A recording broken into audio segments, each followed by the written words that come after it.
Long ago, in a quiet valley cradled by ancient hills, there was a village that lived in harmony with a river. This river sang through the land, watering the crops and feeding the animals. But one year, the rains did not come. The sky remained dry, and the river shrank into a trickle. Fear gripped the villagers. In this village lived a 13-year-old girl named Nnedi, quiet but full of spirit. Her mother used to say, "She carries the river in her heart." Nnedi loved the river more than anything. She talked to it, played by its banks, and listened to its stories. One night, Nnedi dreamed of a shimmering blue spirit, the river goddess Marinma. "The river is dying," the goddess said. "Only one who carries its spirit can restore it. You must journey to the mountain of echoes and ask the sky spirits for rain." When Nnedi told the elders her dream, they laughed. "A girl? Go to the mountain of echoes? It's too far. Too dangerous." But one elder, her grandmother, placed a hand on her shoulder and whispered, "Sometimes, the smallest stream carries the greatest power."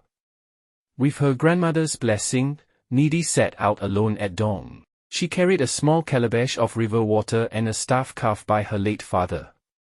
She walked past forests, crossed burning plains, and climbed steep hills, guided by the whisper of the river inside her.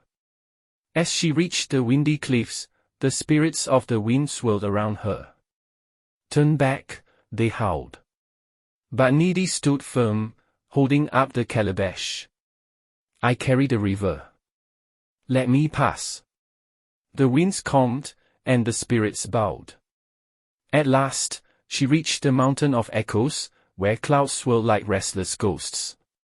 She climbed its sacred peak, her body aching, her feet bleeding. At the summit, she poured the calabash water onto the stones and cried out, "Return to us." The sky trembled. Thunder roared. Rain burst from the heavens, soaking the earth. The river returned, roaring with life. The village rejoiced. Nnedi returned, soaked but triumphant. The people bowed, no longer laughing, but weeping with gratitude. From that day, Nnedi was called Oji Miri, the one who carried the river. She became the youngest guardian of the sacred waters.